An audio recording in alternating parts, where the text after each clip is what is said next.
heureux d'être là ce matin. Malgré les combats du diable, nous sommes debout, n'est-ce pas? Amen. Oh, qui n'est pas debout, qu'on puisse l'aider. On va t'aider à te relever. Alléluia. Malgré les combats du diable, nous sommes debout. Amen. Alors nous sommes en train de parler sur la réalité, la vérité depuis quelques semaines. Et la semaine passée, nous avons vu comment faire devenir ta vérité une réalité. Pourquoi? Parce qu'on a constaté que nous avons des promesses de la part de Dieu. Nous avons des prières qui ont été faites pour nous. Mais lorsque nous vivons les choses, nous vivons le contraire de ce que Dieu nous a parlé. Nous avons parlé de l'histoire de David, qui était roi, mais qui vivait combattu par celui qui était roi en réalité. Mais en vérité, c'était lui le roi. Nous avons vu l'histoire de Job. Job, cet homme qui n'a rien fait de mal, Dieu a juste témoigné de lui et qui voit notre réalité. La vérité, c'est que le Seigneur avait témoigné de lui. Il y a certains combats que tu traverses, c'est parce que le diable est jaloux de ce que Dieu a témoigné de toi dans le spirituel.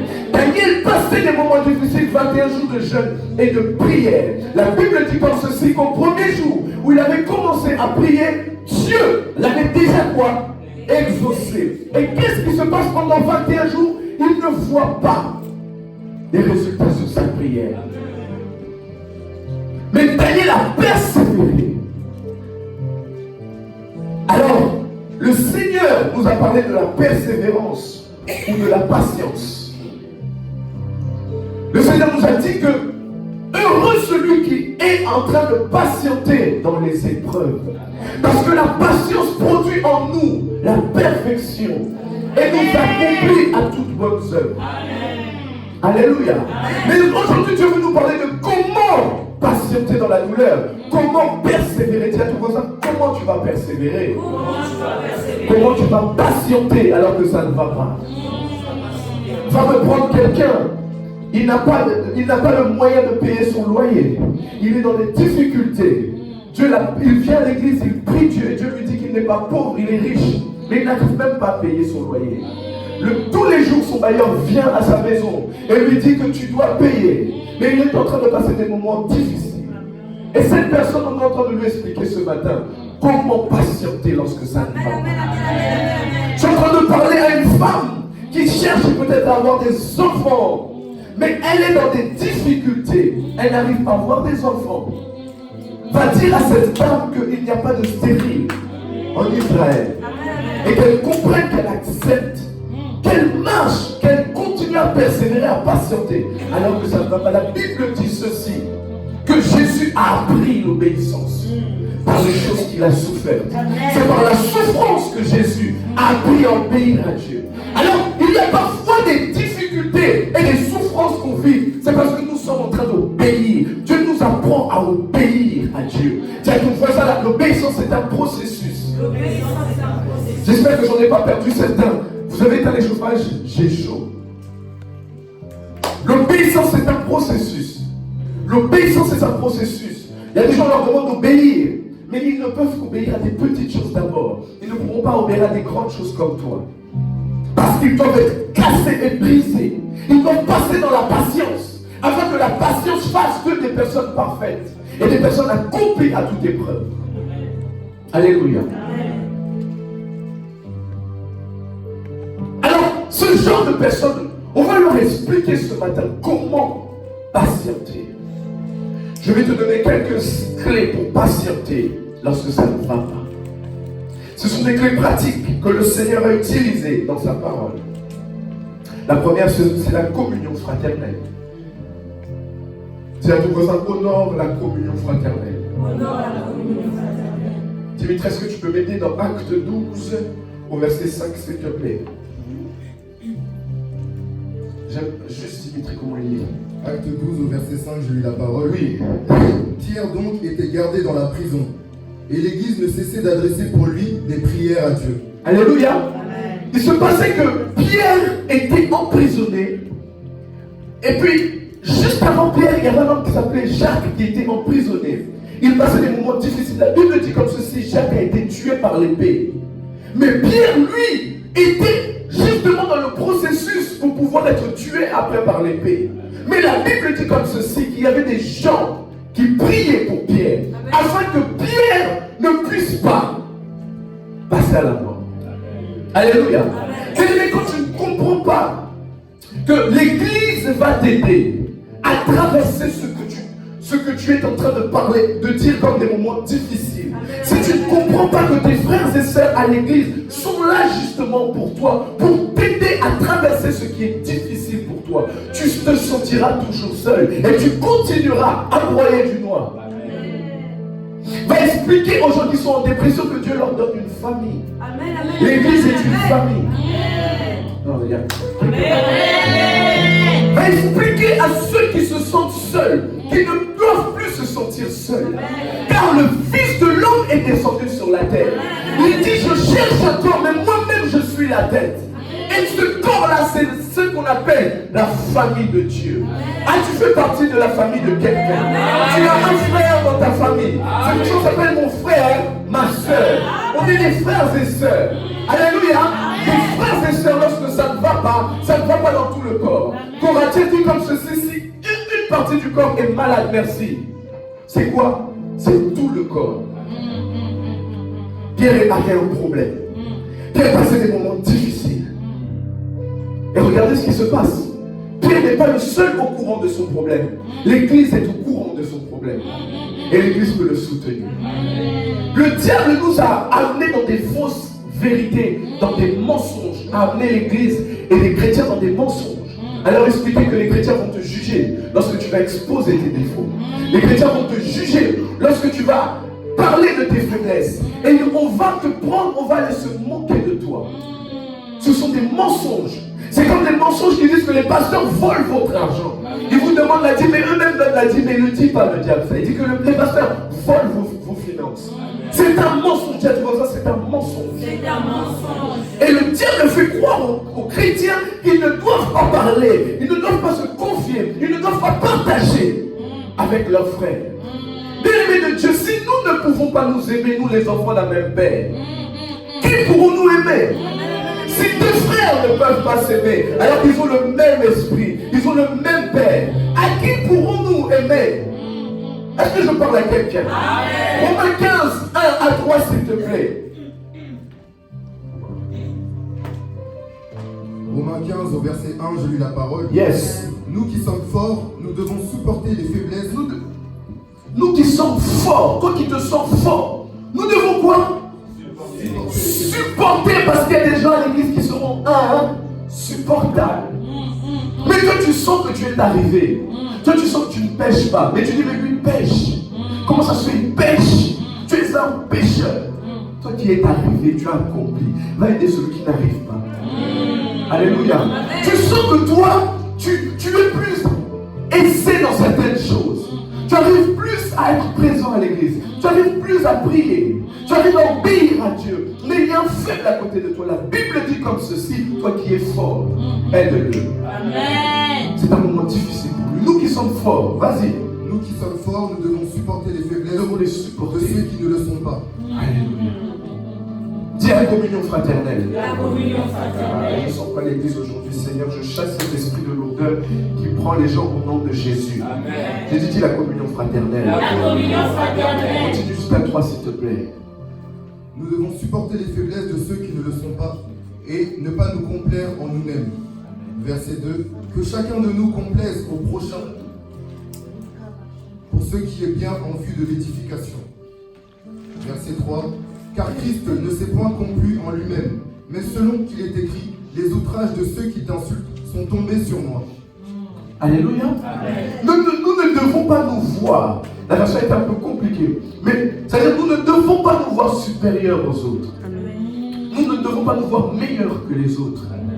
Peut-être qu'ils sont en train de passer des moments difficiles. Mais vous ne savez pas que toi, peut-être tu as vaincu un péché, mais il y en a d'autres, c'est des pressions spirituelles. Ce sont des autels bâtis de l'ennemi. C'est-à-dire que ses grands-parents, ses arrière-grands-parents, ou ses parents même avaient bâti des autels et avaient livré toute la descendance. Lui, pour lui, ça va être difficile de sortir d'un péché. Toi, pour toi, c'est facile. Pour lui, c'est difficile. Alors, vous n'avez pas le même combat. Vous ne savez pas que si tu étais dans cette situation, toi tu aurais peut-être rétrogradé. Mais lui est dans une situation où l'autel est tellement fort qu'il doit casser l'autel et donc beaucoup jeûner, beaucoup prier. Est-ce que tu vois de quoi je parle? Il faut soutenir ton frère pendant qu'il passe des moments difficiles. Le problème des chrétiens, le problème de certaines personnes, ils pensent que lorsque nous passons des moments difficiles, on va être abandonnés. Combien de chrétiens viennent à l'église et se sentent abandonnés? Ils sont là, ils écoutent, mais ils se sentent seuls. Pourquoi? Parce qu'ils n'ont pas ouvert la bouche pour expliquer leurs problèmes. Dis à ton voisin. Dis le voisin. Si tu ne m'expliques pas ce qui ne va pas, je ne suis pas Dieu pour deviner. Parfois nous avons honte. Et la honte ne vient pas de Dieu. Parfois nous avons honte. Et c'est vrai que parfois il faut voir à qui tu vas parler. Il faut que j'équilibre ce côté-là.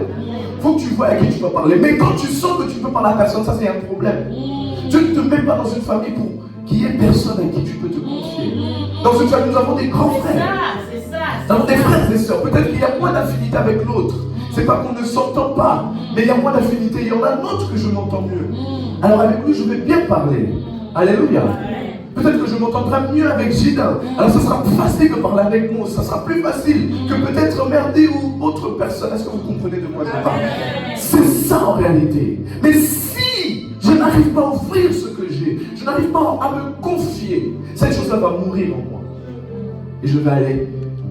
Je vais souffrir. Et je peux rétrograder. La Bible dit dans Philippiens 2, au verset 1 à 4. S'il y a donc de l'encouragement en Christ, s'il y a de la consolation, Dimitri, cherche ça dans la version Semeur, s'il te plaît. Philippiens 2, verset 1 à 4. Je lis dans ma version. C'est par lui second. Il dit, s'il y a donc de l'encouragement en Christ, s'il y a de la consolation dans l'amour, s'il y a une communion de l'esprit, s'il y a de la tendresse et de la compassion, rendez ma joie parfaite en vivant en plein accord. Dis à ton voisin, nous devons rendre la joie de Dieu parfaite. Paul le dit, mais c'est pas Paul qui parle seulement, mais c'est au travers de Paul que Dieu s'exprime. Il dit, rendez ma joie parfaite. Comment on peut rendre la joie parfaite? Ayez un même amour, un même cœur, une unité de pensée. Je prie pour une église nouvelle, une église qui a un même cœur, une même âme et une même pensée. Celui qui se lève reçoit cela au nom de Jésus. Je vois la communion fraternelle. Dieu a instauré l'histoire. C'est Dieu qui est à l'origine de la famille. La Bible dit qu'il est le Père de toutes les familles de la terre. La Bible dit qu'il s'appelle le Père Céleste. C'est lui le premier papa. Et le premier papa veut que tous ses enfants s'entendent et ses enfants se comprennent. Il a mis ton frère à tes côtés afin non seulement de te briser, mais aussi de te soutenir pour te relever. Il a mis ton frère à tes côtés afin de, lorsque ça ne va pas, qu'il te dise, mon frère, tu as mal fait, mais je suis ton frère, je vais t'aider à aller plus loin. Nous n'aurons pas des frères comme le grand frère du fils prodigue. Nous aurons des frères qui diront, mon frère est revenu à la maison. Dans l'épreuve. Dans l'épreuve, tu es le soutien. Ne dites pas non, Dieu va te soutenir. Il y a parfois c'est toi qui peux l'aider. Alléluia. Parfois c'est toi qui peux donner parole. Oui, c'est ça. Parfois Dieu, ça veut dire qu'il va venir nous voir. On n'aura rien à lui donner. Il va venir me voir. Daddy, c'est difficile. Il va me parler de médecine. Je ne connais pas la médecine. Amenez-le chez quelqu'un d'autre qui connaît la médecine. Il va me parler de mécanique. Je ne connais pas la mécanique. S'il me parle du commerce, là c'est autre chose. Est-ce que vous comprenez de quoi? Son problème est dans le cœur. Dieu le met, il met une famille. C'est qu'il y a quelqu'un dans la famille qui peut lui apporter une sagesse que quelqu'un ne pourra pas lui apporter. Lorsque ça ne va pas, bien aimé, regarde autour de toi. Regarde autour de toi, il y a quelqu'un qui a l'esprit de Dieu, qui a le même amour et qui peut t'aider. La deuxième chose, pour aller plus vite, parce qu'il y a beaucoup de choses à dire, je prie vraiment de pouvoir les dire. La deuxième chose, lorsque ça ne va pas, pour patienter, pour savoir persévérer, pour avoir la capacité de persévérer, la deuxième chose, c'est de se souvenir de tes victoires passées. et des témoignages que tu as entendus à l'église ou ailleurs. Comme ce témoignage que j'ai expliqué mercredi de cet homme de Dieu, où son fils de 6 ans a été kidnappé. Ce témoignage m'a fortifié. J'ai dit, waouh, il y a des gens qui passent des choses plus difficiles. La Bible dit dans Apocalypse 12 au verset 11, qu'ils l'ont vaincu. Lorsqu'on parle de vaincre, on parle d'un combat. Il dit qu'ils l'ont vaincu. Par quoi? Le sang de l'agneau. C'est-à-dire par Jésus-Christ qui a vaincu à la croix. Mais aussi par la parole de leur témoignage. Mais quand quelqu'un vient devant et témoigne de ce que Dieu a fait pour lui, et toi tu passes exactement la même chose, crois-moi, tu vas te sentir fortifié. Lorsque tu écoutes des témoignages sur YouTube ou autre, des vrais témoignages, pas des témoignages inventés, et toi tu passes par la même chose, tu sais qu'il y a l'espoir encore pour ta vie. Lorsque tu regardes le passé, tu regardes en arrière. Ne fais pas comme les enfants, les Hébreux. Dieu les fait sortir d'Égypte et il les fait sortir par la mer Rouge en plus. Par un moyen improbable. Lorsqu'ils sortent, ils continuent à se plaindre. Oh bien aimé dans le Seigneur, lorsque ça ne va pas aujourd'hui, souviens-toi qu'un jour ça n'allait pas aussi. Est-ce que tu es resté dans cette situation? Lorsque ça ne va pas aujourd'hui, souviens-toi qu'avant aussi il y avait une situation qui était peut-être moins difficile, mais Dieu t'avait fait sortir. Tiens, souviens-toi des victoires passées. Dieu t'a fait sortir de là. Alléluia. Mais j'encourage les gens à témoigner. Non par orgueil, mais pour rendre gloire à Dieu.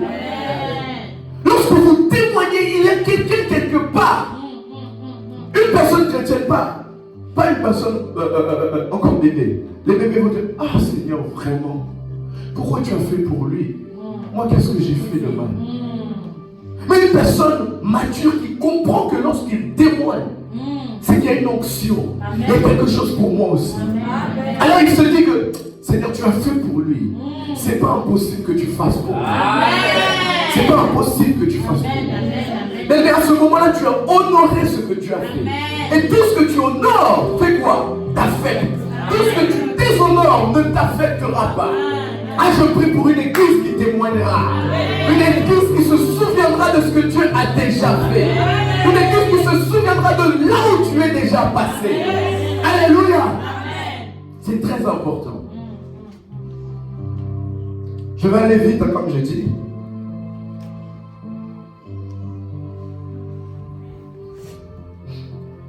La troisième chose, c'est un père spirituel. Ou l'homme de Dieu que Dieu t'a mis. Lorsque ça ne va pas. 2 Timothée 3, 10, 11, s'il te plaît, Dimitri. Ça c'est Paul, père spirituel de Timothée qui lui parle. Écoutez ce qu'il lui dit. 2 Timothée 3 au verset 10, la parole. Pour toi, tu as suivi de près mon enseignement. Pause. Je vais aller avec toi doucement, mollo. Vous suivez. Paul a dit, pour toi, Timothée, tu as suivi de près, c'est-à-dire tu étais là. Après. Pour toi, tu as suivi de près mon enseignement, ma conduite, mes résolutions. Pause. Il dit, tu as suivi de près, tu étais là. Tu as suivi mon enseignement. Tu as suivi ma conduite. Tu as suivi mes convictions dans notre version. Après. Ma foi, ma douceur, ma charité, ma constance. Yes. Après. Mes persécutions. Il a dit, mais tu as suivi aussi quoi?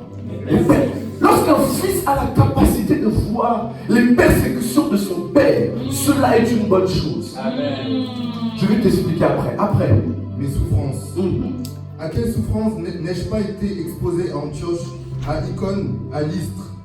Il dit à Timothée, à quelle souffrance je n'ai pas été exposé que tu n'as pas vu? Tu m'as vu souffrir. Tu m'as vu peiner. Tu as vu ton père être dans des moments difficiles. Après. Quelle persécution n'ai-je pas supporté? Et le Seigneur m'a délivré de toutes. Alléluia. Amen. Merci Dimitri. Il dit ceci. Il parle à son fils. Il dit, tu as suivi mes enseignements. Tu as suivi mon amour, tu as suivi mes convictions, tu as suivi ma foi de près. Tu étais là, tu as vu ma foi. Il dit dans quelle persécution est-ce que je ne suis pas passé? Lorsqu'on m'a calomnié, tu étais là, tu as vu. Lorsque j'ai passé des moments de rejet, tu étais là, tu as vu. Lorsque j'étais persécuté, tu étais là, tu as vu cela. Mais à chaque fois, Dieu m'a fait sortir de là. Mais à chaque fois qu'un fils a la capacité de voir les combats de son père, ou de voir par où passe son père, cela lui montre que Dieu le fait toujours sortir quelqu'un. Et cela te sert d'exemple. Regarde ce qu'il donne comme témoignage à Timothée après. Il dit quoi? Mes persécutions, mes souffrances. À quelle souffrance n'ai-je pas été exposé à Antioche, à Icône, à Lystre? Quelle persécution n'ai-je pas supporté? Et le Seigneur m'a délivré de tous. Verset 12. Or, tous ceux qui veulent vivre pieusement en Jésus-Christ seront persécutés. Il dit tous ceux qui veulent vivre, continue. Tous ceux qui veulent vivre pieusement en Jésus-Christ seront persécutés. Mais les hommes méchants et imposteurs avanceront toujours plus dans le mal, égarant les autres et les égarer eux-mêmes. Alléluia. Bien dans le Seigneur, Paul dit à son fils Timothée, Timothée, tu as vu ce que j'ai passé. Mais pendant les moments difficiles, un père est important. Amen. Il faut que tu vois ces combats par quoi il est passé. Alléluia. Et tu vois comment Dieu l'a toujours fait sortir. Amen. Il est important d'accepter, de prendre un père et de voir son père. Bien aimé, j'ai vu les combats de ma mère. J'ai vu lorsque un pasteur est arrivé et il a fini son église. Maman pasteur me disait, c'est difficile pour elle. C'est-à-dire que l'église, elle avait beaucoup de personnes à l'église. Elle s'était battue, c'était il y a 4 ans. Elle s'était battue. Elle part, je crois, 3 semaines, je ne sais pas combien de temps elle part. Elle revient, il ne reste que la famille et 2 personnes. Le pasteur avait dragué déjà les sœurs de l'église. Alléluia. J'ai vu sa persécution. Mais j'ai vu aussi comment ce pasteur est allé en prison et s'est excusé. Il est parti en prison. J'ai vu une de ses filles proches, prophétesse. Moi je suis là, elle a prophétisé pour moi, sa fille proche. Et après elle va dire aux gens, c'est une fausse dame. Elle est féticheuse, tout cela, elle dit plein de choses. Et les gens le croient, pourquoi? Parce qu'elle est avec elle, donc elle sait, elle connaît. Cette dame-là est allée à l'hôpital psychiatrique. J'ai vu les combats par lesquels elle est passée. Et chaque année, je vais me prosterner, je donne mon offrande de l'année à ma mère. Je dis, Seigneur, cette année, je suis allé, j'ai dit, maman, je veux la salle. Je veux la salle. Que ton Dieu se souvienne de moi. Parce que c'est mes combats, toi tu as la salle, je veux la salle. J'ai donné mon offrande de l'année. Je me suis mis à genoux, mais j'ai vu que par rapport, la victoire d'un père, c'est la victoire d'un fils. Alors de la même manière qu'elle a remporté une victoire, je ne sais que par ce que j'ai fait, je remporte la victoire. Alléluia. Paul donne un conseil à son fils. Il dit, mon fils, tu l'as vu, mais tu as vu comment Dieu m'a fait sortir. Il dit, si tu veux vivre pieusement, celui qui veut vivre pieusement avec Dieu sera persécuté. Vous aimez Dieu, d'être un Dieu, aime Dieu. Tu veux vivre, craindre Dieu. Donc accepte qu'on te rejette. Accepte qu'on raconte n'importe quoi sur toi. Accepte qu'on invente des histoires. Parce que tu veux vivre avec Dieu. Mais regarde à chaque fois comment Dieu va te faire sortir. Parce que tu veux vivre pieusement avec Dieu. Éphésiens 4, verset 11 explique que il dit que il donne des dons aux hommes. Il a fait des dons, vous savez, il y a les dons prophétiques, les dons de paroles de connaissance, paroles de sagesse, paroles en langue, les dons de miracles, les dons de guérison, tous ces dons. Alléluia. Mais il y a aussi des dons d'hommes, c'est-à-dire c'est un homme qui est un don. Alléluia. Amen. La Bible dit comme Dieu nous a donné les dons à l'église, pasteur Brigitte, pasteur Lydie, diacre Bosco, pasteur Ginette, Dieu nous a fait des dons. Amen. Vous n'êtes pas honorés, vous n'êtes pas contents? Vous les aimez pas, même quand vous n'avez pas dit yes. On me dit, Dieu m'a fait un don apôtre Rita. Je dis, Seigneur Jésus, merci. Tu n'as pas compris, laisse-moi. La Bible dit ceci dans Ephésiens 4, verset 11. C'est lui qui a donné les uns comme apôtres, les autres comme prophètes, comme évangélistes, comme pasteurs et comme docteurs. Il dit, il l'a fait pour former les saints. Il l'a fait pour former les chrétiens, pour que les chrétiens soient formés. Alléluia. Un père est là pour cette, pendant que tu es en train de passer des moments difficiles, il t'explique la sagesse et la formation. Il t'explique, bien-aimé. Il dit ceci. Il a fait pour former les saints aux tâches du service, en vue de l'édification du corps du Christ, jusqu'à ce que nous parvenions tous à la mesure de la stature parfaite de Christ, à l'unité de la foi et de la connaissance du Fils de Dieu, à la maturité. Dis à ton voisin, la maturité. La maturité. Cette difficulté pour la maturité. Et tu vas voir qu'à chaque fois que tu as des moments difficiles et tu arrives devant un père, ton père, et tu lui dis, ça ne va pas. Il te donnera seulement des paroles de sagesse. Mais ces paroles-là seront de l'eau à boire pour ton cœur. Tu sentiras que tu n'es pas seul.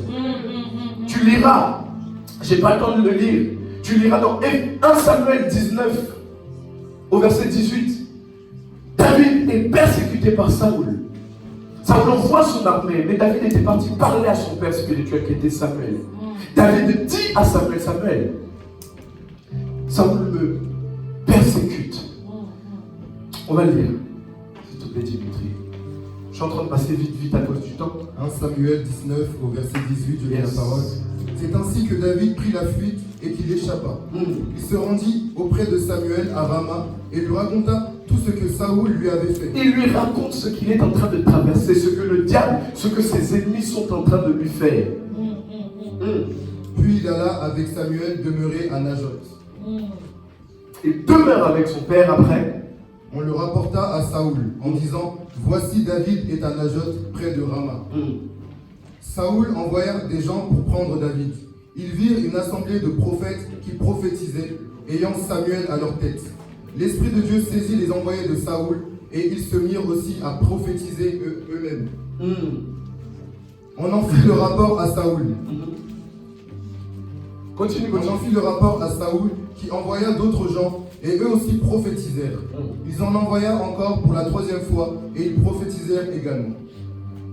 Alors Saoul alla lui-même à Rama. Arrivé à la grande citerne qui est à Sékou, il demanda, où sont Samuel et David? On lui répondit, ils sont à Najoth près de Rama. Et il se dirigea vers Najoth près de Rama. L'Esprit de Dieu fut aussi sur lui. Et Saoul continua son chemin en prophétisant jusqu'à son arrivée à Najoth près de Rama. Alléluia.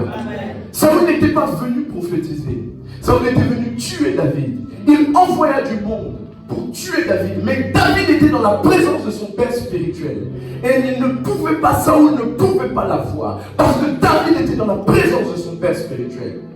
Ah, tu m'entends pas? Amen. Mais dans la persécution, la couverture est importante. Amen. Parce que le rôle du sacerdoce que le Père fait, ou à avoir dans ta vie, demande que Dieu ne t'a pas abandonné. Amen. Si Dieu connaissait Josué au travers de Moïse, et cela témoignait que lorsque tant que Moïse est là, je sais que Dieu me connaît. Amen. Tant que Moïse est là, je sais que Dieu me connaît. Le Père a un rôle de sacerdoce. C'est-à-dire de recevoir de Dieu et de transmettre, de prendre tes requêtes et de remonter. Amen. Il a un rôle de couverture, de te secourir lorsque ça ne va pas, de prier pour toi, Seigneur, aide-le, aide-la.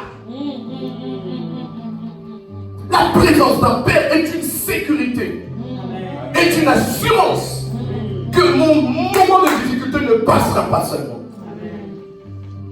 Paul était en prison, mais il dit à Timothée, tu vois mes persécutions. Il dit, je prie pour toi. Alléluia. Amen.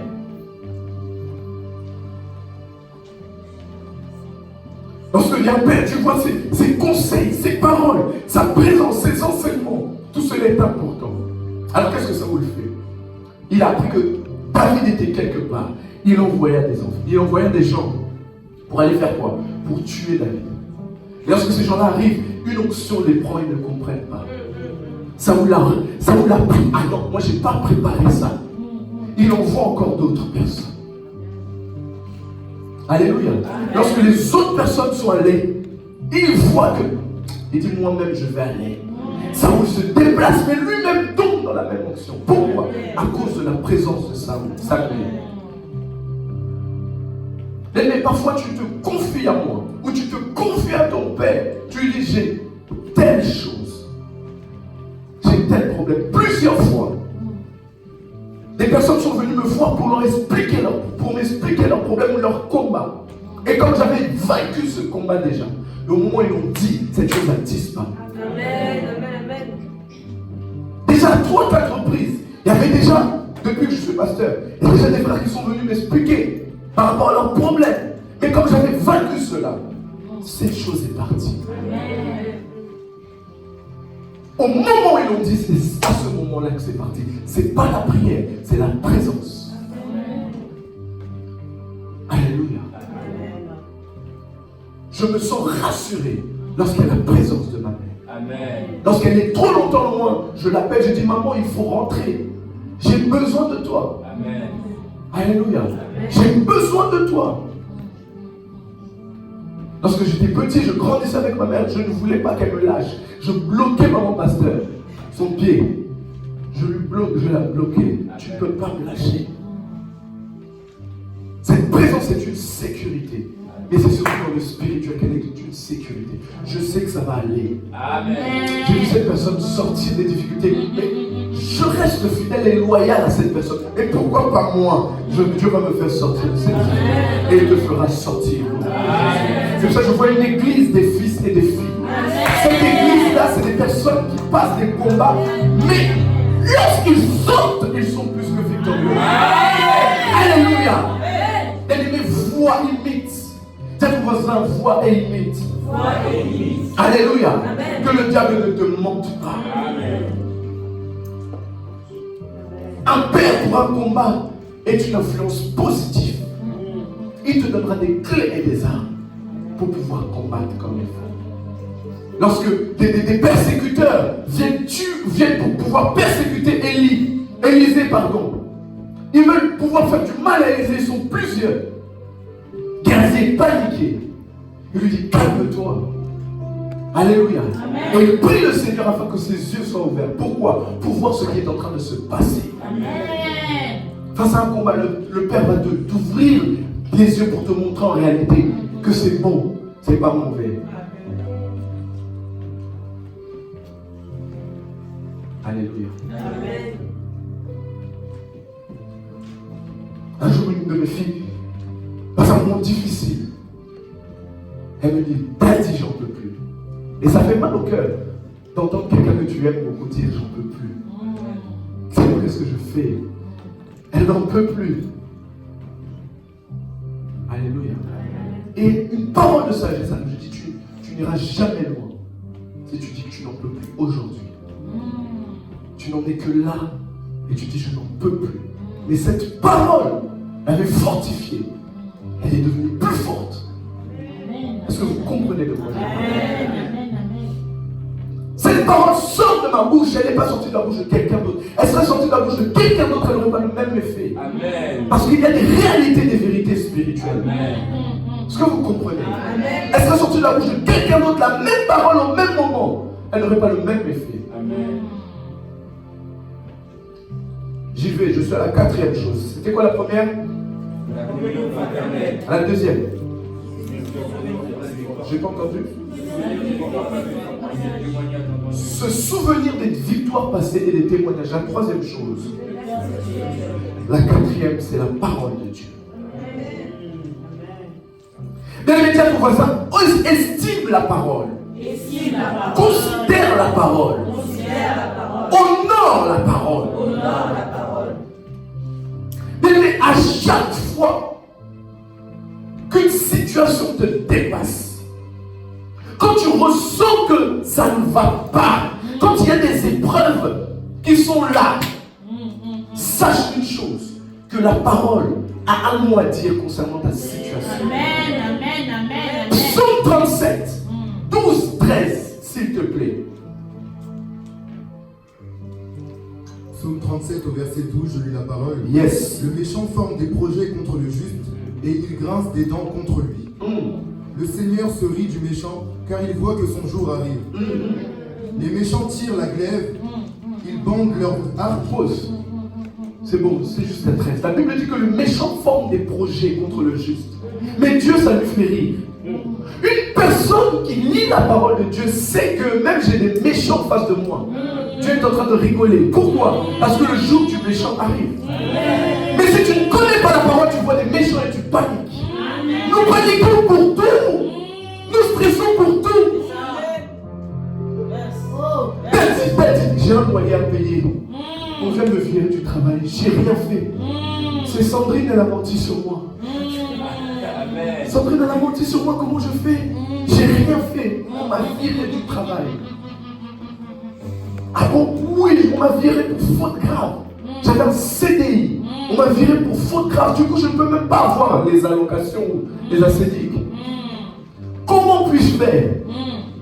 Je lui ai dit, ne panique pas. Alléluia. La parole dit que les méchants forment des projets. Mais Dieu, ça lui fait rire. Dieu rigole pendant qu'il y a des méchants qui forment des projets et qui me persécutent. C'est la parole de Dieu qui le dit. Qu'est-ce que vous savez si tu connais la parole? Tu veux paniquer pourquoi? Mais dis, la Bible dit que le malheur atteint souvent le juste. Il y a des gens bien aimés dans le Seigneur. Le malheur leur atteint, il dit, mais c'est toujours moi, pourquoi moi? Mais si tu connaissais la parole dit que tu es la juste. Et que le pas à ça ne repose pas. Seigneur, que Dieu te plaît. Et que Dieu te fasse manger le rouleau de Jésus. Que tu comprennes que lorsque le malheur t'atteint souvent, c'est parce que Dieu aussi te considère. Dieu te considère comme un juste. Est-ce que je parle à quelqu'un? Il faut connaître la parole de Dieu. Dieu, ton voisin mange le rouleau. Il mange les rouleaux. Si tu savais que ta situation se trouve dans la parole, tu allais honorer la parole. Dieu dit lorsque vous demandez des choses, ne doutez même pas. Parce que quand vous doutez, n'espérez pas recevoir une chose. Alléluia. Alors on a beaucoup de prières, mais moins de personnes qui connaissent et qui côtoient les Écritures. Face à tout danger, ils ne sont plus spirituels. Je n'arrive plus à prier. Pourquoi tu n'arrives plus à prier? Parce que ça ne va pas. Mais justement, peut-être que le ça ne va pas là, c'est pour ton bien. Je n'arrive plus à jeûner. Pourquoi tu n'arrives plus à jeûner? Parce que c'est difficile. Qu'est-ce qui est difficile? Ma famille me rejette. Pourquoi ta famille te rejette? Parce que j'ai accepté Jésus comme Seigneur et Sauveur. Mais la Bible dit qu'il est venu mettre inimitié entre la mère et sa fille. Parce que le père ou la mère ne comprend pas que tu as changé, que c'est la parole de Dieu maintenant.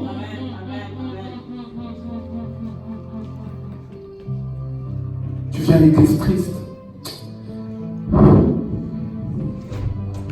Oh, frère, qu'est-ce qu'il y a? Bon, ça va pas. Qu'est-ce qui ne va pas? Oh, j'ai plus d'amis. Depuis que j'ai dit à mon ami que l'adultère c'est pas bien, il me dit que tu es devenu fou. Bon, j'ai plus d'amis. Tu n'as plus d'amis parce que tu as dit la vérité. Voilà, j'ai plus d'amis.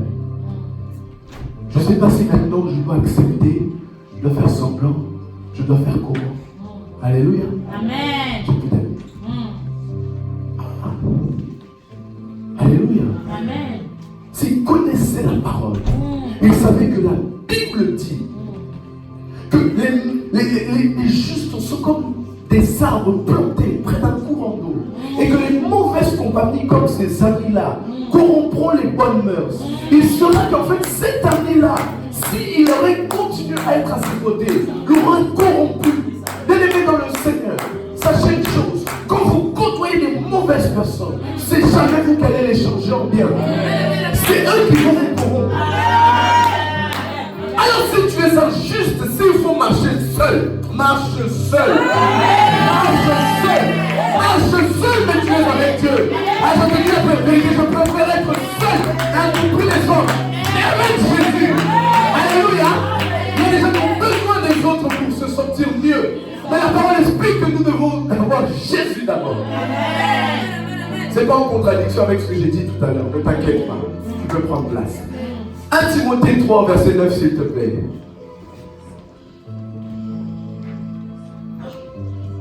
1 Timothée 3, verset 9, je lis la parole.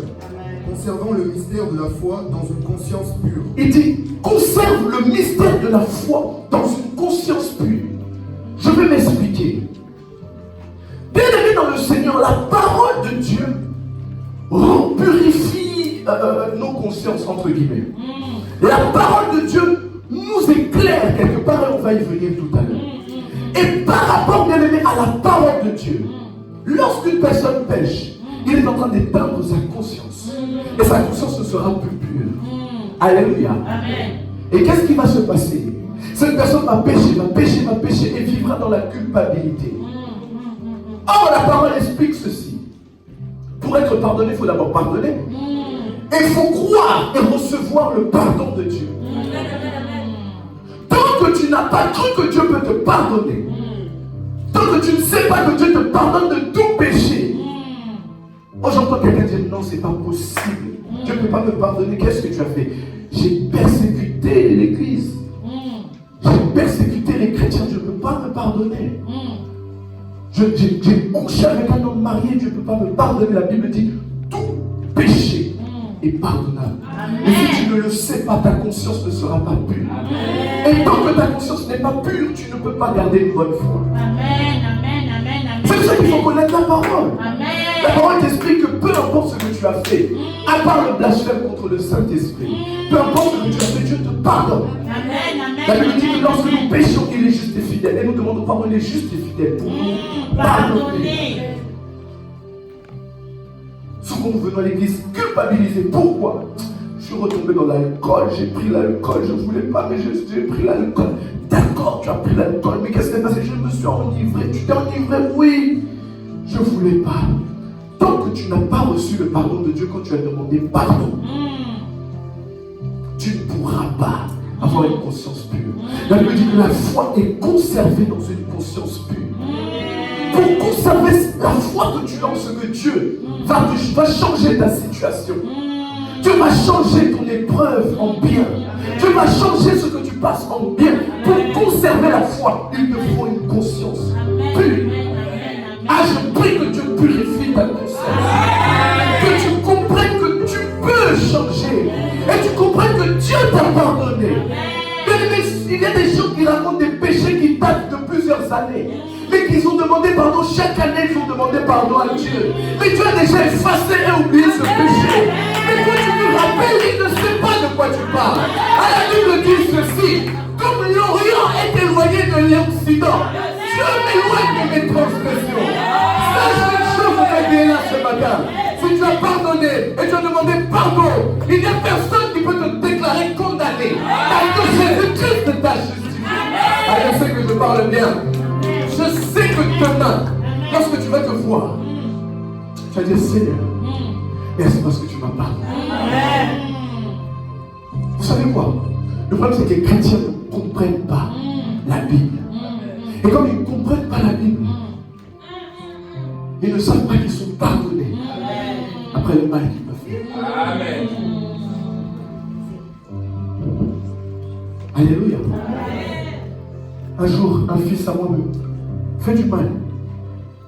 Il m'a demandé pardon. Il faut voir comment il a changé. Il vivait dans la culpabilité. Du coup, la relation était difficile. Le diable va profiter, bien aimé. À chaque fois que tu vis dans la culpabilité, le diable va rentrer. Il va te dire de toute façon, il y aura ça ira toujours. Alléluia. Même Mais pour Dieu, nos propres parents biologiques, lorsque nous leur faisons du mal, combien de fois nous leur avons fait du mal? Combien de fois j'ai fait pleurer maman pasteur en étant païen? Alléluia. Mais on est toujours là. Tout va bien. Combien de fois tu as fait du mal à tes parents et ils t'ont pardonné, ils t'ont pas rejeté, ils t'ont gardé auprès. La Bible dit méchante comme vous êtes. C'est-à-dire que même les parents méchants peuvent ne pas longtemps rejeter leurs enfants. Il dit à combien plus forte raison le Père Céleste. Et à combien plus forte raison le Dieu qui est dans le ciel peut te pardonner si ta maman ou ton papa ne le dit de pardonner. Est-ce que tu vois de quoi je parle? C'est que mes enfants, je le rouleau. C'est très important de connaître la parole. Le diable ne pourra pas t'enfermer dans certaines choses. Le diable ne pourra pas te laisser dans certaines choses. Honore la parole. Il y a des gens qui aiment seulement écouter les prédications des autres. Mais tu vas écouter ta propre prédication en lisant la Bible. Laisse-toi te prêcher pendant que tu lis la Bible. Nous sommes prêchés lorsque nous lisons la Bible. Et là, le meilleur des prédicateurs nous enseigne les choses. Et il s'appelle le Saint-Esprit. Le Paraclétos. Il nous enseigne les choses. La Bible, et nous l'appelle le consolateur. La Bible l'appelle le consolateur. C'est-à-dire que pendant que tu vas lire la Bible, va te consoler. Parce qu'il est le véritable consolateur. Mais il faut que je n'aurai pas. Mais le consolateur est ça. Et il va te le donner. Reçois dans le nom de Jésus. Sois l'ami du Saint-Esprit au nom de Jésus. Quel cadeau que Jésus nous a donné. Dieu a donné Jésus. Mais Jésus nous a laissé l'Esprit de Dieu. Et il viendra. Mais quel cadeau.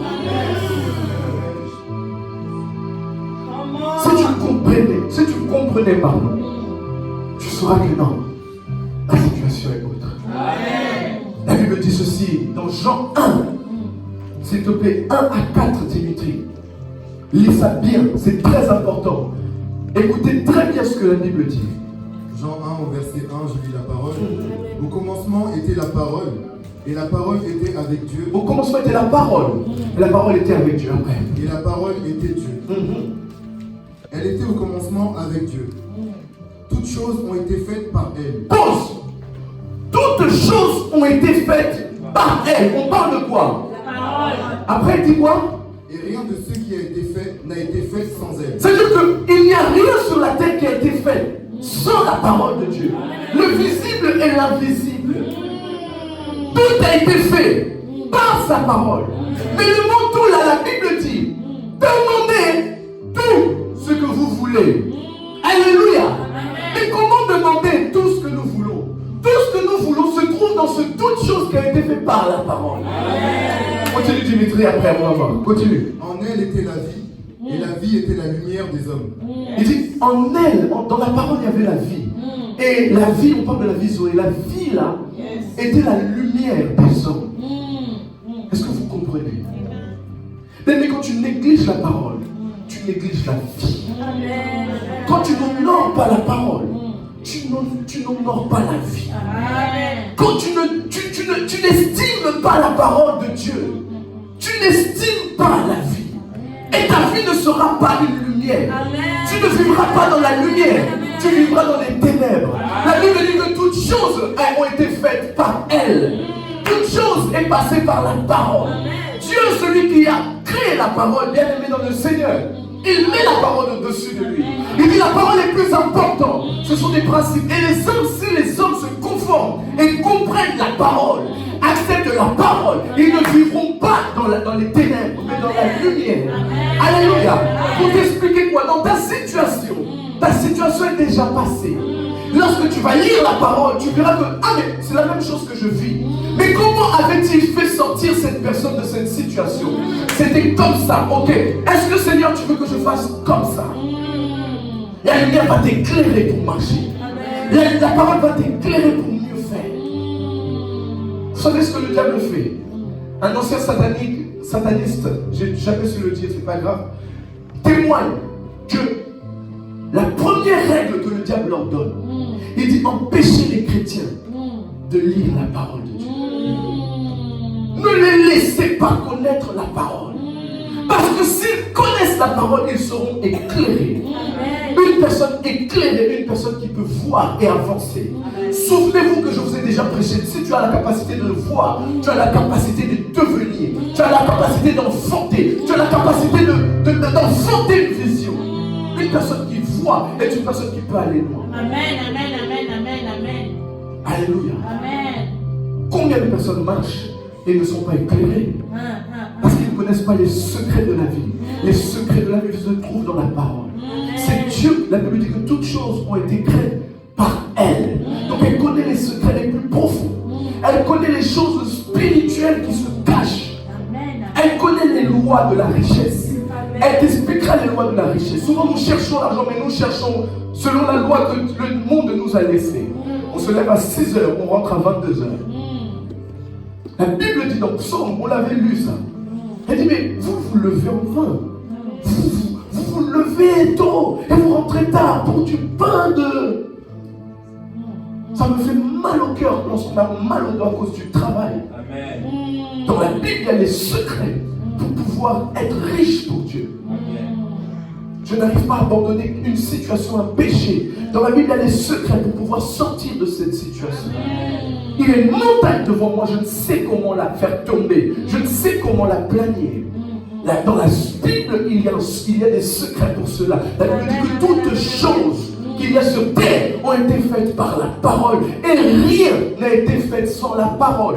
Alors si toutes choses ont été faites par la parole, et moi j'ai besoin dans ce toutes choses-là, j'ai besoin de quelque chose. Alors je vais me référer à ce qui est le code de la vie pour pouvoir recevoir ces toutes choses. Le problème c'est que tu fais mal.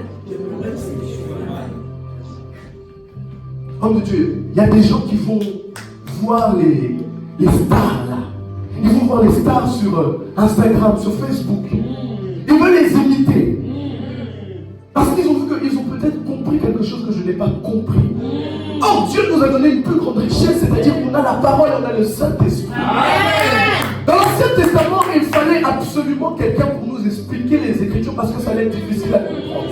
Mais dans le Nouveau Testament, la Bible dit qu'après cela, l'Esprit se répandra sur toute personne.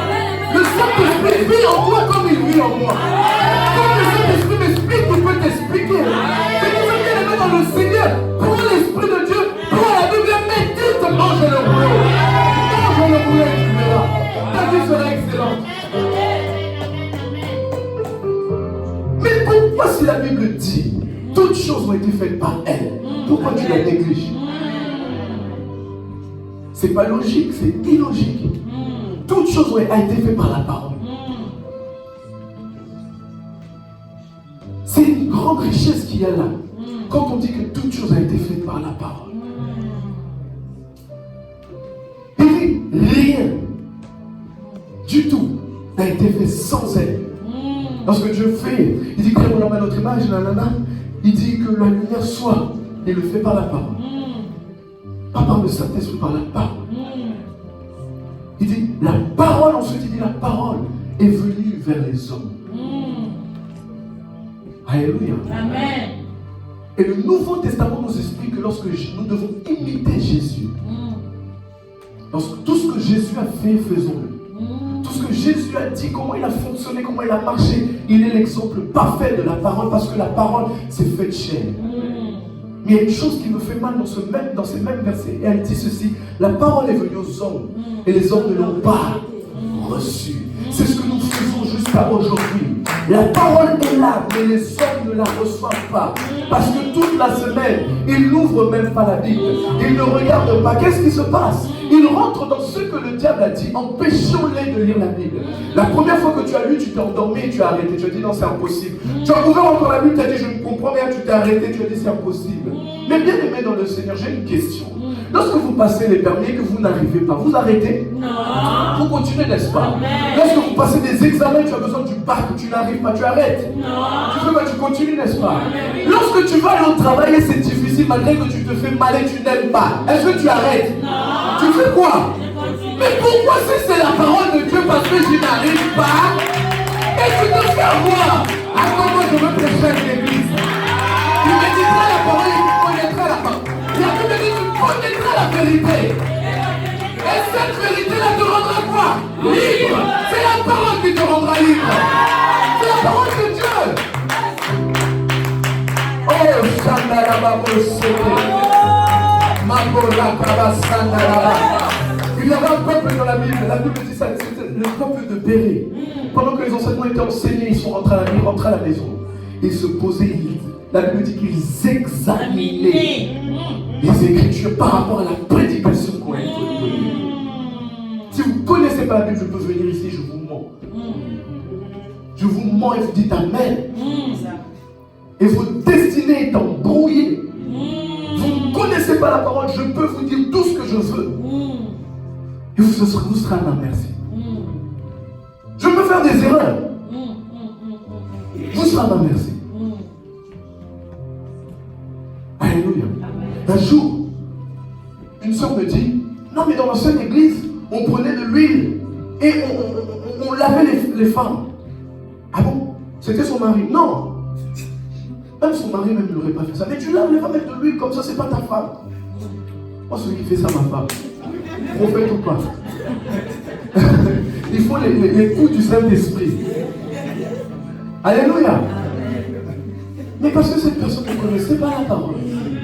On a vu sa nudité parce qu'elle ne connaissait pas la parole. Alléluia. Si tu ne connais pas la parole, on peut t'avoir comme ça. On peut te mentir comme ça. Et même des gens qui ne connaissent pas la parole vont venir et te faire sortir des églises. Parce que tu ne connais pas la parole. Va te dire prophète, ça n'existe pas dans le Nouveau Testament. J'ai déjà entendu ça. Il m'a dit, toi t'es prophète. Prophète, ça n'existe pas dans le Nouveau Testament.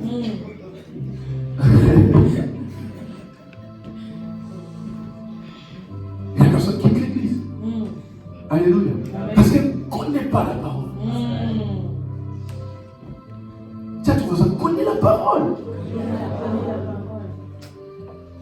Mais rien n'a été fait sans elle. Lorsqu'on parle de lumière, c'est par rapport à tes forteresses, ton système de pensée. Il sera renversé, tu seras éclairé. Qu'on ne pense pas comme ça. Par rapport aux voiles qui sont en train de t'empêcher de voir l'avenir, de voir plus loin. Ces voiles-là vont tomber. La Bible dit dans Matthieu 15, verset 6, par vos traditions, par vos habitudes, par votre coutume, vous annulez la parole de Dieu. Alors, qu'est-ce que cela veut dire? Si tu ne connais pas la Bible, ou si tu la connais, mais tu as des coutumes, des habitudes, une façon de penser et de faire, tu es en train d'annuler des choses qui peuvent se faire pour changer ta vie. Je suis en train d'expliquer comment persévérer dans les épreuves. Il y a parfois dans des épreuves, tu as des coutumes qui sont en train d'annuler le processus de la parole pour ta transformation. Dieu ne peut rien faire quand tu es en dehors des Écritures. Souvenez-vous que Dieu n'exauce pas les émotions. Dieu exauce sa parole. Amen. Est-ce que vous comprenez? Amen. Est-ce que j'ai l'attention de tout le monde? Amen. Souvenez-vous que Dieu n'exauce pas les émotions. Dieu n'exauce pas les pleurs. C'est pas parce que tu pleures que Dieu va t'exaucer. Dieu n'exauce pas les lamentations. Il ne le fait pas. Il exauce sa parole. Amen. Et si nous avons des coutumes de nous lamenter à chaque fois que ça ne va pas, nous verrons que la parole sera toujours annulée dans notre vie. Alléluia. J'ai perdu un être cher. Et quand je ne connais pas la parole, j'ai une coutume, j'ai une façon de faire. J'ai une tradition, j'ai l'habitude de faire. Cet ami-là s'est éloigné de moi, alors à chaque fois que je perds un ami, je me lamente, je dis Seigneur, personne m'aime. Seigneur, personne m'aime. Viens me prendre parce que personne m'aime. C'est une prière qui ne sera jamais exaucée. Quand tu dis Seigneur, viens me prendre parce que personne m'aime, tu n'es pas en train d'adorer le Seigneur. Tu es dans une attitude de te lamenter pour une chose que tu ne sais même pas pourquoi cela est arrivé. C'est peut-être Dieu qui l'a enlevé. Tu ne sais pas pourquoi. Je suivais une prédication. Et il dit qu'il y a des émotions que Dieu peut-être parfois met dans des gens pour nous enseigner. Mais Dieu nous nous parle de toutes sortes de manières, n'est-ce pas? C'est Job qui le dit, que Dieu parle tantôt d'une manière, tantôt d'une autre. Mais les circonstances doivent nous parler. Il y a des circonstances de la vie qui doivent nous parler.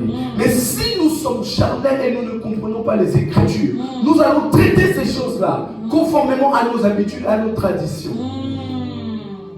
Un homme normalement constitué, lorsqu'il passe des persécutions, il doit paniquer. N'est-ce pas? Amen. N'est-ce pas? Amen. Remettons-nous dans les contextes de Job. Tu perds tes enfants, tu perds tes entreprises, tu perds tout. Qu'est-ce que tu fais? Tu dis qu'on m'a maudit. Tu dis que c'est pas possible. Tu rentres en dépression et tu te suicides si tu peux arriver même là. N'est-ce pas? Non, c'est vrai ou c'est faux? C'est vrai. Remettons-nous dans les contextes. Remettons-nous dans les contextes de David. Qu'a-t-il fait pour que son père ne l'aime pas? Qu'a-t-il fait pour que son père l'oublie? Qu'a-t-il fait? Mais qu'est-ce que tu as fait pour avoir ce que tu as? Qu'est-ce que tu as fait pour mériter ta vie? Qu'est-ce que tu as fait? Est-ce que vous comprenez? J'ai été persécuté, je n'ai rien fait. J'ai été abandonné, je n'ai rien fait. J'ai été rejeté, je n'ai rien fait. Qu'a-t-il fait? Remettons-nous dans les contextes. Bien aimé dans le Seigneur. S'il vous plaît, remettons-nous dans les contextes. Remettons-nous dans le contexte d'Abraham. Dieu lui promet un enfant. Plusieurs années, il ne voit pas cet enfant-là. Alléluia. Mais comment Abraham doit-il réagir par rapport à cette situation?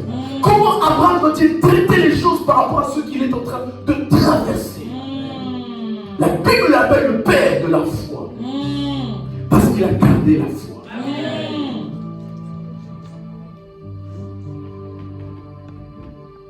C'est pas toi qui définis la foi. C'est la parole de Dieu qui définit c'est quoi la foi. C'est pas toi qui dis ben j'ai foi. C'est la parole de Dieu qui montre, qui approuve que tu es en train de montrer et de démontrer la foi. Amen. Alors dis à ton voisin, ne t'excite plus. Exerce l'endurance. Alléluia. Mais ta force et ton endurance sera proportionnelle au niveau de la connaissance de la parole que tu as. Plus tu connais la parole, plus pendant les difficultés tu seras fort. Parce que tu sauras que Paul et Silas étaient en prison, persécutés à cause de l'évangile. Mais ils ont loué et adoré le Seigneur. Dieu a envoyé un ange pour les sortir. Tu le sauras que la Bible dit heureux ceux qui sont persécutés pour moi. Donc quand tu es persécuté pour Dieu, tu dis non mais finalement en vrai je dois être heureux parce que Dieu dit que je dois être heureux. Amen. Ah Seigneur.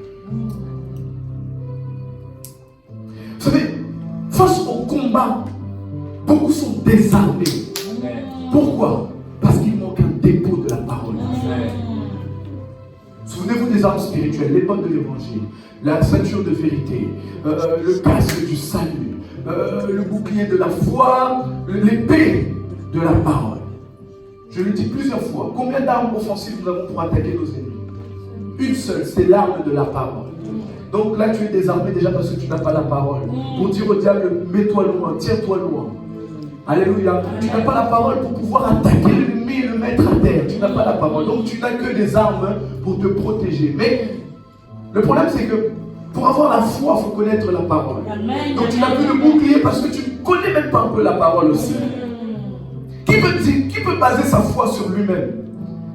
Ta foi va tenir que 2 minutes. Amen. Tu vas tenir une semaine comme ça. Suivez-moi très bien. Amen. Tu tiendras qu'une semaine comme ça. Je vous le dis parce que vous allez passer des moments difficiles dans tous les cas. Soit avec Jésus, soit sans Jésus. Mais la vie est difficile, c'est comme ça.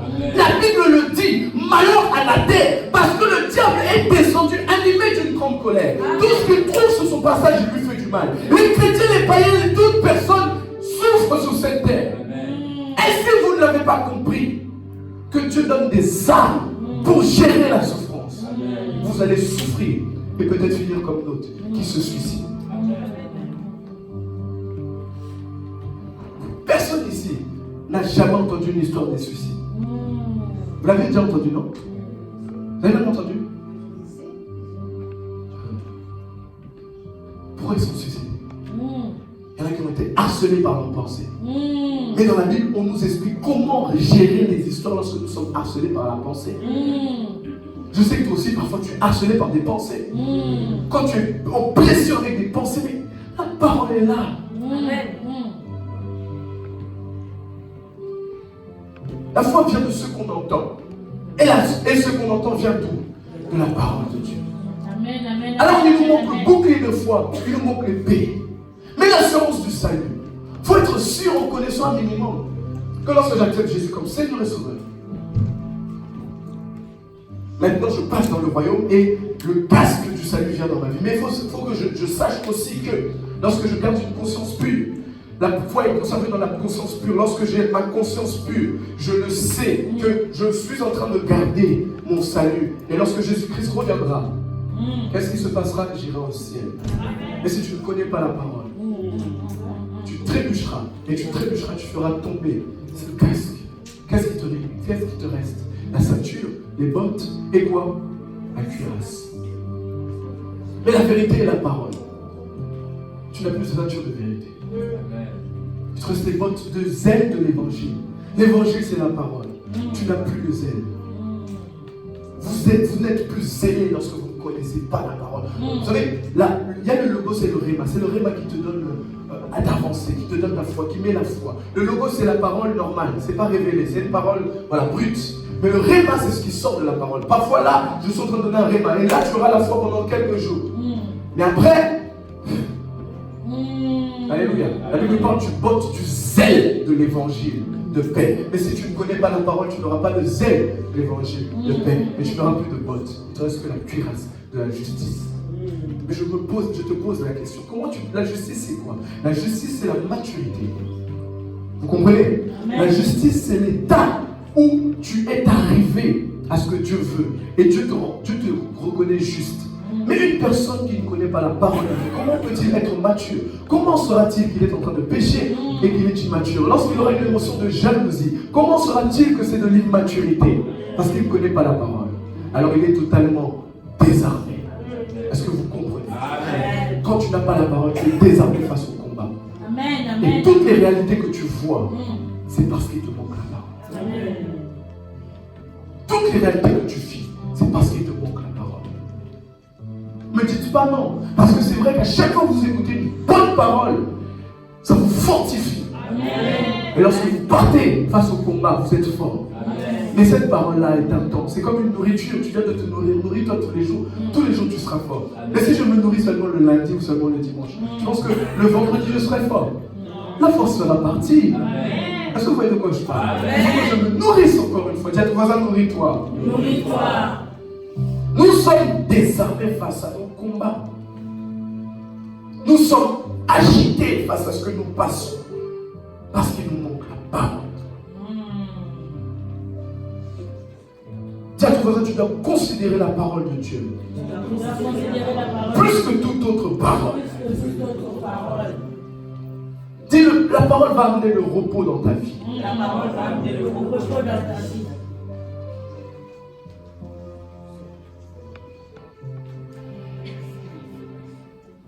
La Bible dit que Dieu prend les choses faibles de ce monde pour confondre les sages.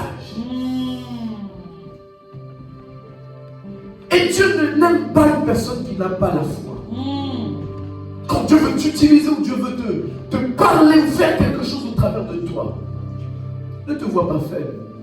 Dieu peut prendre quelque chose d'inutile de faible et en faire quelque chose. Amen, amen, amen, amen. L'autre chose encore, là j'en suis à 5, hein? Je suis à 5. Là c'était le 4e que j'ai donné. Le 5e, c'est le Saint-Esprit. Amen, amen, amen. Et c'est la dernière. Le Saint-Esprit. Dis à ton voisin, le Saint-Esprit. Le Saint-Esprit. Ah, Jésus.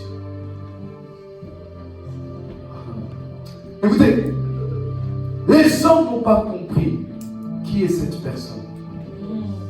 Lorsqu'on parle de la Trinité, on parle du Dieu le Père, Dieu le Fils et le Saint-Esprit. C'est-à-dire qu'il est égal à Dieu. Mais c'est juste qu'il y a une hiérarchie. Mais il est égal à Dieu. Il est Dieu. Alléluia. Amen. La Bible dit qu'au commencement était Dieu. Alléluia. Amen. Le commencement était Dieu. Et après, on va voir que l'Esprit se mouvait sur les grandes eaux. Ça, c'est dans Genèse. Mais Jean, que nous venons de lire, témoigne que la parole a été là. La parole, c'est Jésus. La parole, c'est Jésus. Parce que la parole, c'est fait chair, c'est Jésus. Alléluia. Donc, ces trois-là, rien n'a été fait sans la parole, tout est fait par la parole, mais il y a le Saint-Esprit qui se meut. Qui se mouvait sur les grandes eaux. Vous êtes voisin déjà, le Saint-Esprit est une personne. Le Saint-Esprit est une personne. Quand tu reçois Jésus comme Seigneur et Sauveur, dis-lui ça, quand tu reçois Jésus comme Seigneur et Sauveur, le Saint-Esprit vient habiter en toi. Écoutez ce que Jésus dit. Je ne vous laisse pas orphelin, je ne vous laisse pas seul. Il dit, je vous enverrai le consolateur. Vous connaissez le français mieux que moi. Le consolateur, lorsqu'on parle de consolateur, on parle de consoler. On parle de fortifier. On parle de restaurer. On parle de réconforter. On parle de restaurer. Comme mon pasteur aime le dire, on parle du Dieu des raies. Alléluia. Amen. Écoutez-moi très bien, bien aimé. Tous ces hommes de Dieu, toutes ces personnes que vous voyez, ah non, la sœur Elohim, non. La sœur Elohim, elle dégage quelque chose quand elle chante. Je dis ça parce que hier, elle m'a dit, moi tu me calcules plus. Quand vous voyez la sœur Elohim chanter, elle dégage quelque chose. Mais vous pensez c'est elle. Le Saint-Esprit. Vous me voyez chanter, vous dites, ah non, Daddy, j'ai peur qu'on me chante. J'ai pas de voix, je sais pas chanter. J'ai pas une belle voix. C'est le Saint-Esprit qui embellit ma voix. Quand tu vois Daddy, tu dis, ah non, Daddy, quand même, ça va, il prêche bien quand même. C'est pas moi. Et je le dis ici tout le temps. Je dis, Seigneur, tu le sais que je ne peux pas. Le jour où le Saint-Esprit n'est pas sur moi, la prédication du livre, tu vas dire, qu'est-ce qui lui est arrivé? Il a perdu l'onction. Il y a des choses, le Saint-Esprit ne dit pas de prêcher, je prêche, je sens que ça ne va pas. Tu vois de quoi je parle? Il voit de quoi je parle. Alléluia. Amen. Le Saint-Esprit, c'est le Saint-Esprit qui fait les choses. Il travaille en nous et il est là pour nous. À part la parole de Dieu, la personne que nous devons le plus considérer, c'est le Saint-Esprit. Avec la parole de Dieu, parce qu'ils sont toujours d'accord. C'est le Saint-Esprit. C'est la personne que nous négligeons le plus. Or, c'est lui qui nous aidera le plus. La Bible dit ceci, qu'il est venu pour nous enseigner toutes choses. Toutes choses, lorsque nous parlons de toutes choses, souvenez-vous que j'ai dit que tout a été fait par quoi? Par la parole de Dieu. Et la Bible dit, demandez tout ce que vous voulez. C'est toujours le mot tout. Alléluia. La Bible dit ceci, béni soit le Père Céleste, qui nous a bénis en toutes sortes de bénédictions. Toutes ces choses-là se trouvent dans une personne qui peut m'expliquer toutes ces choses-là. C'est le Saint-Esprit. Le secret de ma vie. La Bible dit qu'on prophétise en partie. Je peux te dire, un frère, une soeur, tac, tac, on te dit, ah, j'ai dormi, je t'ai vu vraiment comme ça. Parfois, quand on prophétise, on va dire, je t'ai vu, Dieu t'a élevé. C'est comme, des fois, on me donne des rêves. Là, j'ai vu l'église, il y avait ça. Alléluia. Oui, mais le chemin, c'est le Saint-Esprit qui m'explique que le chemin pour y parvenir, c'est comme ça. Amen. Si je néglige le Saint-Esprit, je croirais qu'on m'a menti. On ne m'a pas menti. Cela se trouve dans une personne. Amen. La Bible dit, je puis tout par celui qui me fortifie. Mais qui va te fortifier? C'est le Saint-Esprit. La question que je veux poser à quelqu'un, qui a parlé au Saint-Esprit? Je n'ai pas dit prier, j'ai dit parler au Saint-Esprit. Ce matin, il y en a qui sont venus qui n'ont pas parlé au Saint-Esprit. Il y en a qui sont venus qui ont parlé au Saint-Esprit. Que Dieu te bénisse, maman. Il y en a, cette semaine, ils n'ont pas calculé le Saint-Esprit. Ils n'ont pas fait attention au Saint-Esprit. Et comme je le dis toujours, le Saint-Esprit ne viendra pas si tu ne l'invites pas. Si tu le négliges, il ne pourra pas venir et t'aider. Et parfois je pleure, je dis Saint-Esprit, je ne sais pas, je ne peux pas. Aide-moi parce que toi tu sais et tu peux. Aimer, c'est l'esprit supérieur. Le diable a besoin de plusieurs sortes d'onction et plusieurs sortes d'esprits. L'esprit d'envoûtement, l'esprit de... Bref, je n'ai pas besoin de citer ces fausses choses. C'est là, on s'en fiche. Nous n'avons qu'un seul esprit. La Bible dit que c'est le même esprit qui nous aide. Amen. Cette semaine, la sœur Laura, le frère Farel et moi, nous avons reçu le même son. Amen. C'est le même esprit qui a parlé à lui. On a eu le même son. Pendant qu'il est en train de recevoir, est-ce que je lui ai dit, Farel, rêve comme ça? Non. Est-ce que je vais voir Laura, j'ai dit, Laura, il faut rêver ça. Non. Mais je sais qu'on a reçu le même, à cause du même esprit. Amen. Alléluia. Amen. Dis à ton voisin, plus jamais ne néglige le Saint-Esprit. Jamais je néglige le Saint-Esprit. Bien-aimé, n'attriste pas la personne qui sera le plus important pour toi. Parce que tu vivras des moments de rejet. Des moments d'incompréhension où tu seras incompris. Et des fois même Dieu t'enlève, t'éloigne des gens que tu comptes le plus. Pourquoi? Parce qu'il veut que tu comptes seulement sur lui. Il y a parfois les gens que tu comptes le plus sur eux ne peuvent rien pour toi. Et tu te rends compte que je n'ai que Dieu. Amen. Il n'y a que Dieu qui peut m'aider. Il n'y a que Dieu qui peut me sortir de cette situation. Il n'y a que le Saint-Esprit. Amen. Amen. Et tu es marié. C'est un exemple. Je ne dis pas que tu es marié, mais j'ai dit que tu es marié.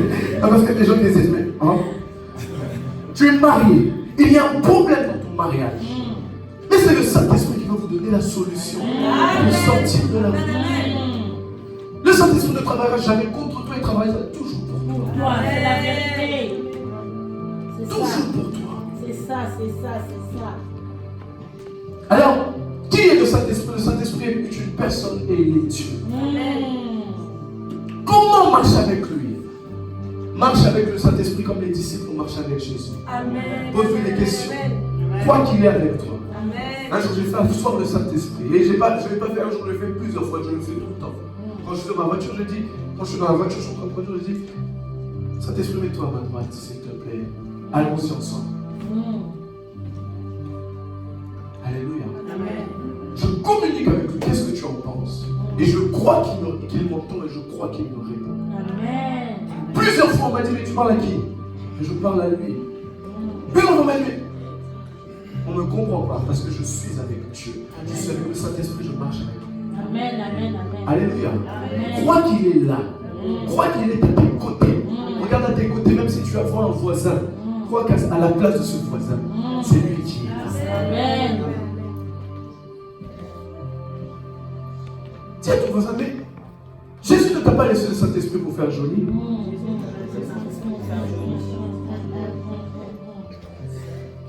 Alléluia.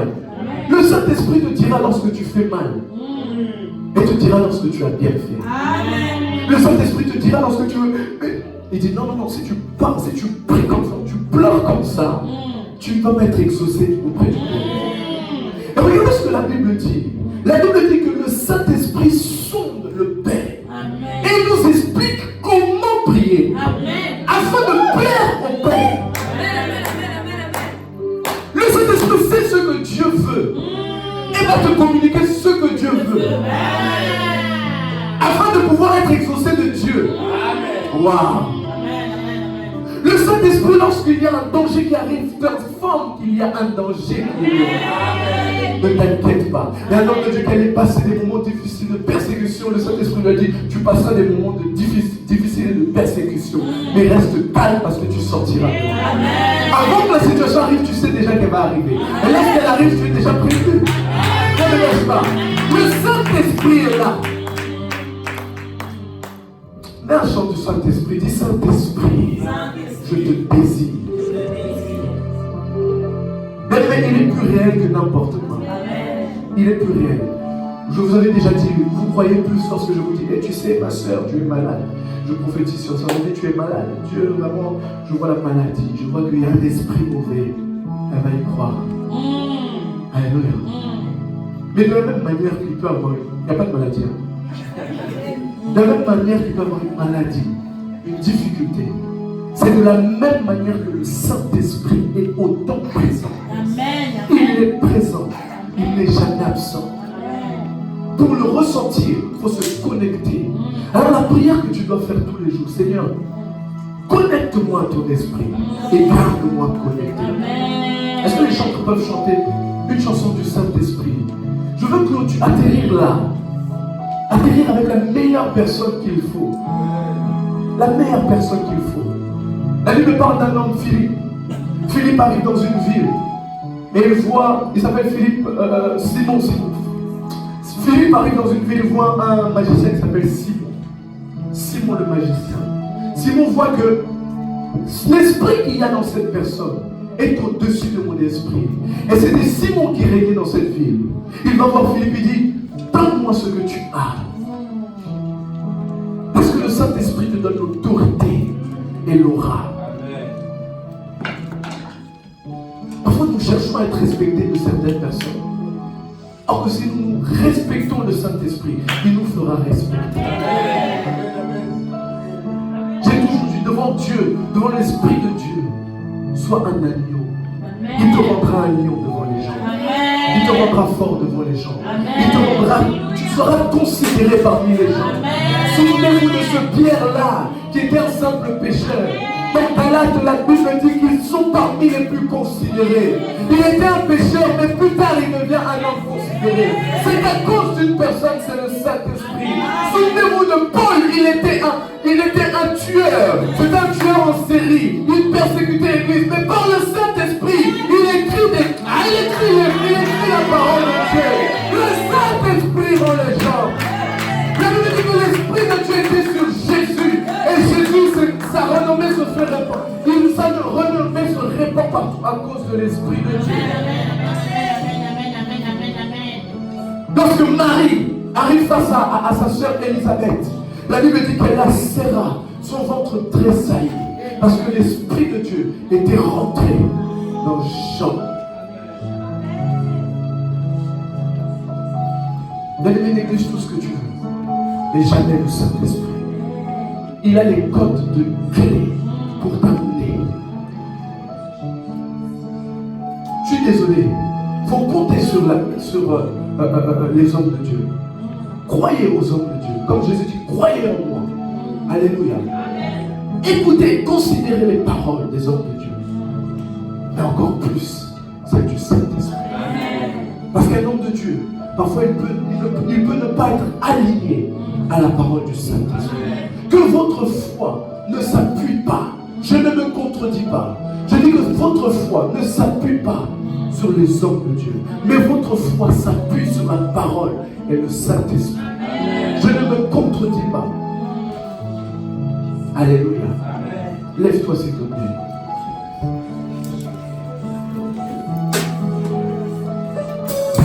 Maté les grosses.